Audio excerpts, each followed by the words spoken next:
Hey, what's up you guys, it's Bloody Jacob here. I just wanted to do a video review on the 2013 Torment film. And if you guys don't know what that is, it stars Katharine Isabelle, who if you've watched any of my videos, you know I'm a big fan of her. She's mainly a horror actress, but she's done a lot of more like a thriller, drama type of movies too. And she's done some TV shows as well. Like you probably know her from Ginger Snaps, that trilogy. I loved her in Show Me, American Mary, and she was on Being Human in flashbacks in season 3, and then she had a pretty key role for the final season in season 4, so that was really fun for me to see. And she's become by far one of my favorite actresses, probably my favorite actress, or possibly my favorite actor in general. And so I automatically check out anything she's in, and she's never really let me down. She still hasn't either. And I'm not going to explain every detail of the plot to you, but I will go over like the basis that you would know just by reading a synopsis or like maybe from a trailer. It's basically about Katharine Isabelle plays Sarah Morgan, and it's basically about her and her husband taking a little vacation to this secluded cabin, or basically a house, and they have a son, but it's not Sarah's son, it's not Katharine Isabelle's son. I guess their mom died maybe a couple years ago, I'm guessing, and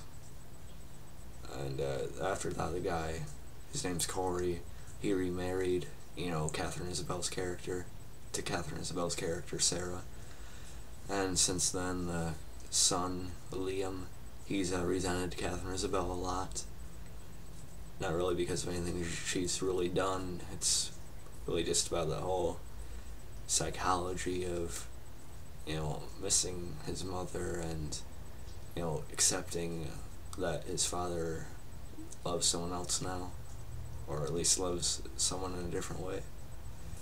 So that part of it's really interesting, and it's probably the most interesting part of the movie to me, actually.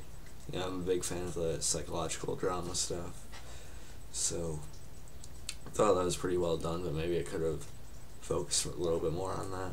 Then again, it's like a horror and thriller movie, so I didn't expect them to, do that too long before, shit started happening. But, yes, and after that, when they get to the cabin or the house, there's this insane family that, stalks around the house. You don't really see them too much.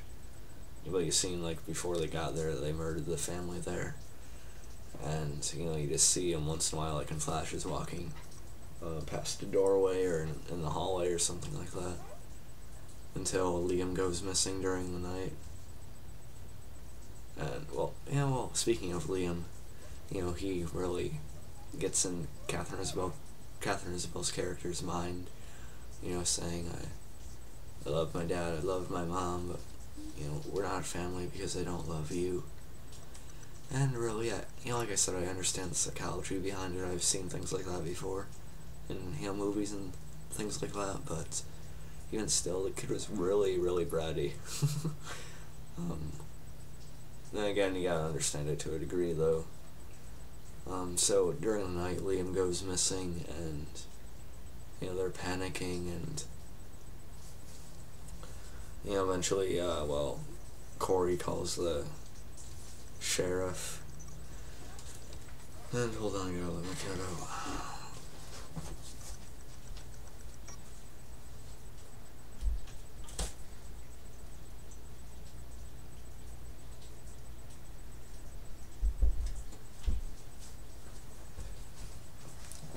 Sorry about that, guys, but, anyway, so Corey calls the sheriff, and then you see the sheriff pull up, but his, hands are duct taped to the steering wheel, and his mouth is, duct taped, and then you see just an explosion, it kills the sheriff, destroys the car, and then you see a guy in the stuffed animal mask or the stuffed animal head, stapled to his head or something, and that's when the horror really gets going.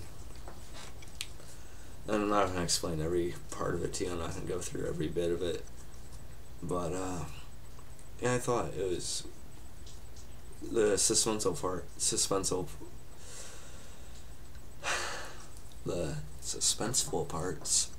felt suspenseful, and I thought it was pretty well done, like when the chases started happening and things like that. The music went well with most of the scenes, and the guy who played Corey, Robin something, I can't pronounce his last name, he did pretty well. Little flat, but like in a certain moment they captured him and they had him tied up to a chair, and then they were electrocuting him, and this is really like a torment, pun not intended. It was tormenting him because they were electrocuting him. The guy was saying, "Be honest, you never loved your son, you wish you would have killed him." And they were really trying to get into his mind, and they brought his son to the room, and they revealed they had him, and they forced Corey to say that he doesn't want Liam, he doesn't love him anymore. And Liam gets all messed up because he thinks it's just because he wasn't being nice to, Katharine Isabelle or Sarah. So that part's pretty fucked up, but I thought it was pretty cool. It was a good scene. Of course I don't enjoy things like that, but I enjoy that it was well done. As a fan. So that scene was really, really good. And while all that's going on, Sarah or Katharine Isabelle is sort of sneaking around because there's a girl or a woman who has like the pig stuffed animal stuffed to her head. The pig stuffed animal stapled to her head, and Katharine Isabelle's trying to sneak out of the house away from her. She gets free, and then this part was really cool too. The woman chases Katharine Isabelle into like the forest and into the like a swampy mud area, and then it was cool because the woman tackled her into it, and then was trying to like hold her under the water, the little pond or lake, I don't know what it was, and then the woman tried to drown her, and then it cut to another scene, so you're like, oh wait, did Sarah actually die right there, And then it cuts back, and I see Sarah or Katharine Isabelle come back with a rock, and Katharine Isabelle nails the lady with a rock and starts bashing her head in repeatedly a few times. And so that part was really cool. I love seeing Katharine Isabelle kill people. That's always the highlight in a lot of her movies to me, especially if it's like a horror movie. I like seeing her kill things. So it's cool seeing her beat someone down like that.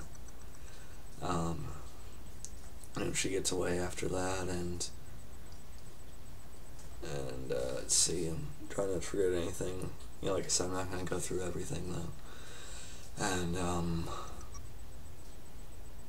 eventually Corey, the father, gets free, and eventually him and Sarah or Katharine Isabelle meet up again, and before that, Corey gets free. He gets to Liam, and he fights off the guy, and then they run into the woods, but you hear Sarah screaming or something like that, because Sarah was trying to get in there too, but the guy caught her, and then it was really cool because Sarah or Katharine Isabelle used the thing they're using to electrocute Corey with. She put it into the other guy, and just left it on him, and the guy was being electrocuted over and over. Thought he was dead. But, with lots going on, Corey and Liam are running into the woods, and they hear Sarah screaming, and Corey tells Liam to wait here, and hide and stuff. And I don't know if he really should have left him there. That's not exactly the smartest thing with who knows how many family members around, but Corey goes back for Sarah. Sarah got out there, of course, like I just told you about. They meet up, but the final member of the family, the one like the rabbit, stuffed animal head, she comes out with like a shotgun or a rifle or something, and just when Sarah and Corey are meeting up, she fires and Corey is shot, like probably around here, I'm guessing, and Corey dies after that.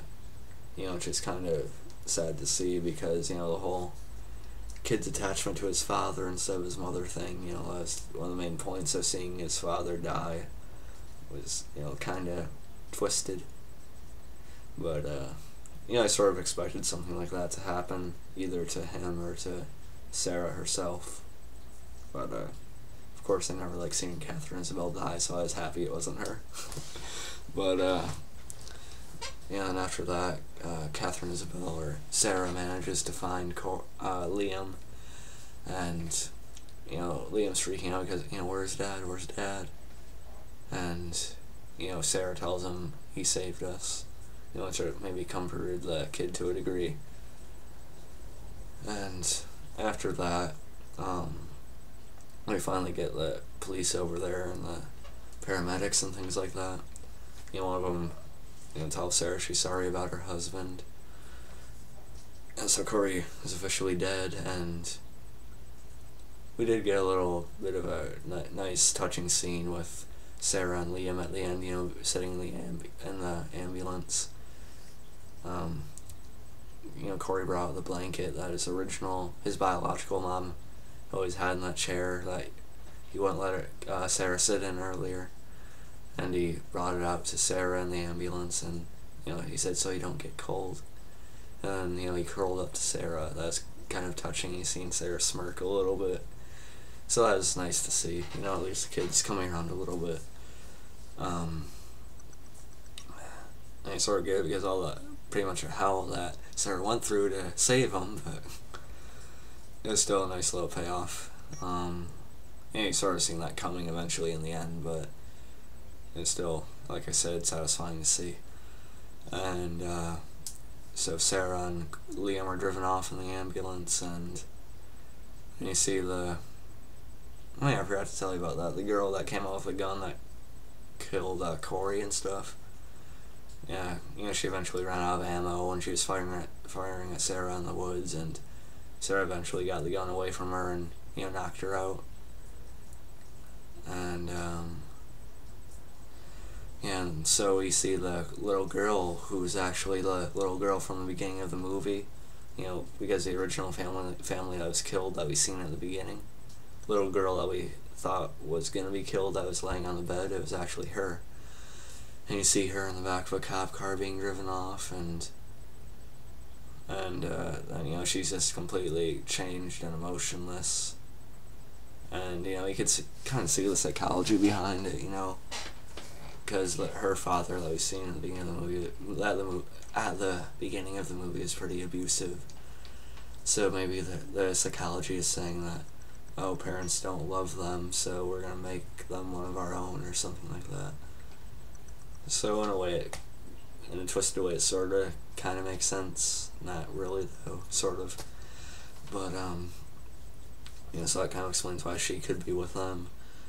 And then eventually something hits the lady's windshield, or something hits the female cop's windshield, and then she stops, and then the bigger guy who we thought died from Sarah electrocuting her earlier, shows up and bashes the cop's head in outside the car, and he gets in the car and starts driving off with the girl in the back seat, and then they're saying how they're gonna find a new father and a new mommy and stuff like that, but for now we have each other.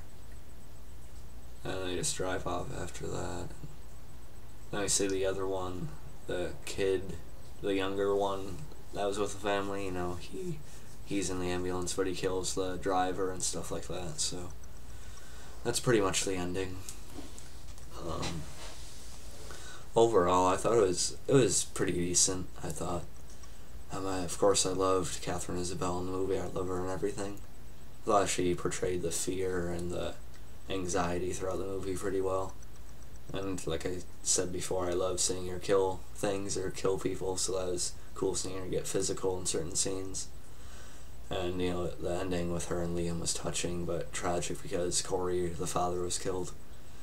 But still, I thought she did pretty well. The kid was alright, you know, passable. Yeah, I liked the main family member's voice, you know, the one that was torturing Corey and stuff. I thought he was pretty good. Sort of wish we would have gotten to see his face instead of just like seeing the scarring on the side and stuff, and not really seeing the whole thing. And as far as the ending goes, I thought the ending was okay. I mean, I liked the impact of the father of Corey being killed. I liked the touching moment between Sarah and Liam at the end. But just seeing most of the family survive and get away and stuff and just keep on going was sort of unsatisfying. Because I really don't think we're going to be getting a sequel to this. Because that's just one of those independent movies. But, so it left kind of too many things open. Even though we got to see the whole Sarah and Liam thing wrap up, I just thought it left the whole Insane Family 2 open. Unless we're getting a sequel, which I don't think we will. If we do, that's good. But as for right now, I don't think we are. So, assuming we don't, it was kind of unsatisfying as far as the family goes. But, like I said, overall, I thought it was pretty decent. I thought the tone and the atmosphere and the suspense in it was, you know, pretty solid. Nothing too amazing, in my opinion, but it wasn't a bad movie. It wasn't a great movie, but it was pretty good, I thought. Yeah, I'll probably buy it when it comes out on DVD. You know, I think I did a video on this a while ago saying it's coming out on DVD July 1st. If it actually does come out on DVD July 1st, I'll probably pick it up. You know, mainly just to add to my Katharine Isabelle collection. Yeah, she's definitely worth it in this movie. And the acting all around is pretty good. So yeah, overall I recommend checking this one out. You know, it has some pretty cool psychological scenes and the ending's pretty touching. So yeah, I recommend checking it out if you're a fan of Katharine Isabelle or if you just like horror movies. The plot's pretty simple, but the suspense and psychology in it's pretty good. So check it out. Love Katharine Isabelle like always. And I'll catch you guys next time. Peace.